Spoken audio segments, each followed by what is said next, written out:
problems of illicit brews, drug and substance abuse are things that were not there, could not even be stomached by our ancestors.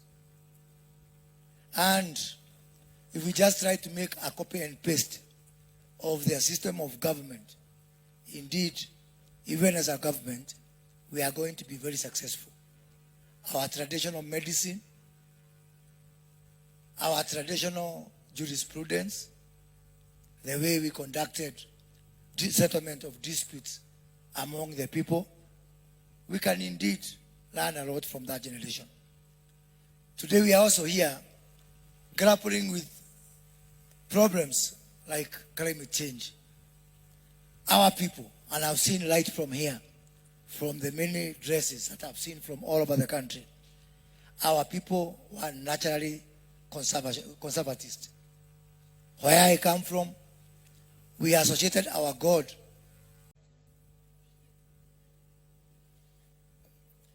Your Excellency, the First Lady of the Republic of Kenya, Mama wa Taifa Bi Ruto, Head of Public Service Felix Koskei, my sister CS Penina Maronza, all the PSs present, our foreign guests, our diplomats, members of parliament, mabibi na mabwana, hamjambo.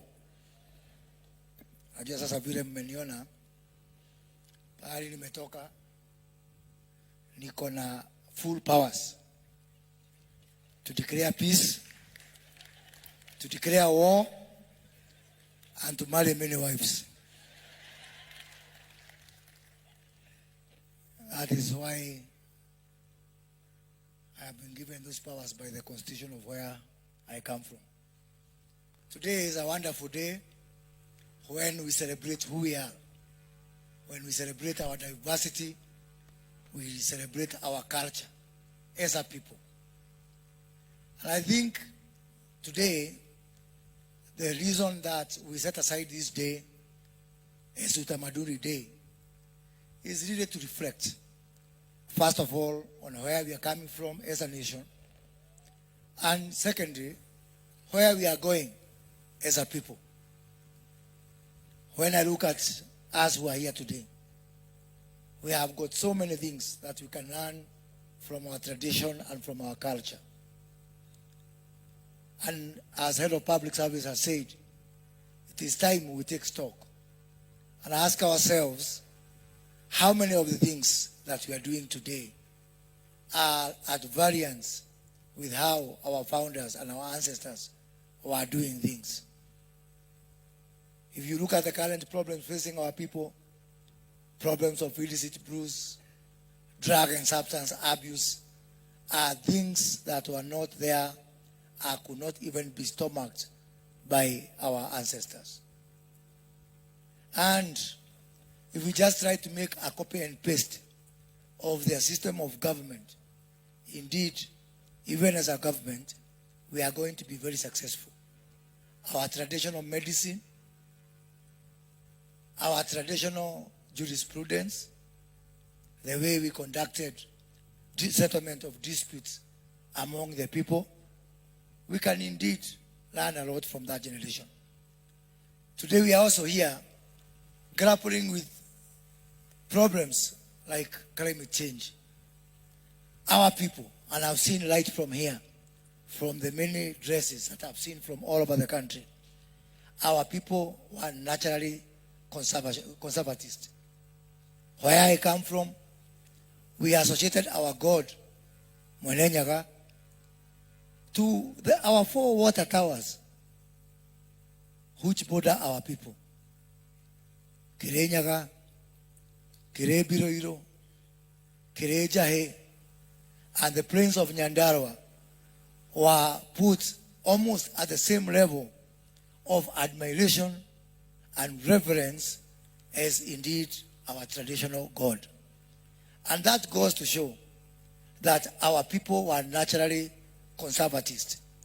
And if we just try to learn from them, we'll ask ourselves whether by the actions we are doing today to destroy our environment, are we better off or worse off than our ancestors?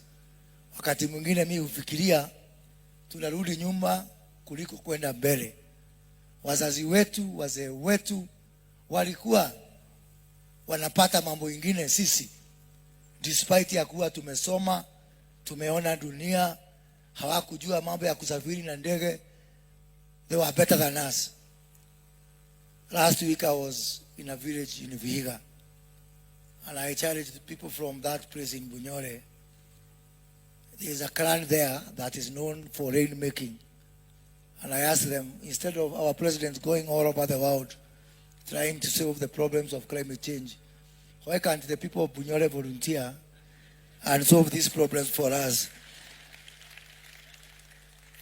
Which brings me to the issue of our traditional knowledge and how we can be able to not only utilize our traditional knowledge to be able to solve our contemporary problems, but also indeed to commercialize them and benefit from them. We have the wonderful work that CS Penina Malonza has done with the PS for culture. Last week in the cabinet, we passed the culture bill. For the first time now in the Republic of Kenya, we have got a bill to protect our culture. And indeed, in our cabinet, we also approved that Kenya ratifies and joins the UNESCO Protocol of 1954 for the protection of culture.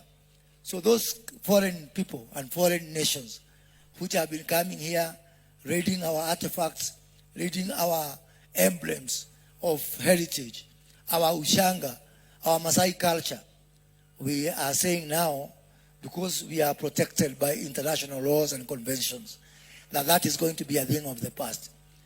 Even to photograph a Maasai, now you have to pay, and you pay in US dollars. Because we are now protected by international laws. So, as we move forward, let us now try to get the best of that culture. To use culture for peacemaking. Our people, our ancestors knew exactly when to make peace and when to make war. When I look at what is happening in places like Kapendo, in the Kerio Valley, in Lamu County, where something very close to ethnic cleansing is taking place, if we could use our institutions of cultural resolution to disputes, we can be able to use our elders and save Professor Kindiki the guns, the bullets, the men, and the machines that he is deploying, trying to bring peace to our country. As I conclude, let us also learn about preservation of our cultural institutions, our heritage, our religious places. And I'm saying this in relation to the very unfortunate war that is taking place in Israel and Palestine. That war is bad and war should be condemned. But even more vehemently is that people who choose to do the wrong things and go to war should respect our cultural buildings, our cultural institutions, our religious institutions, and really ask yourself if these things were totally destroyed by the previous generations, which were also going to war, we would not have found them today. So, kwa hayo machache, nichukue fursa kuwaletea apology ya waziri wetu wa utamaduni Bi Aisha, lakini siku hizi tuko na one government approach. Tunafanya kazi pamoja, na hata nikitoka hapa naenda kumsimamia kwa event ya agenda, because kazi ni kazi. Asanteni sana.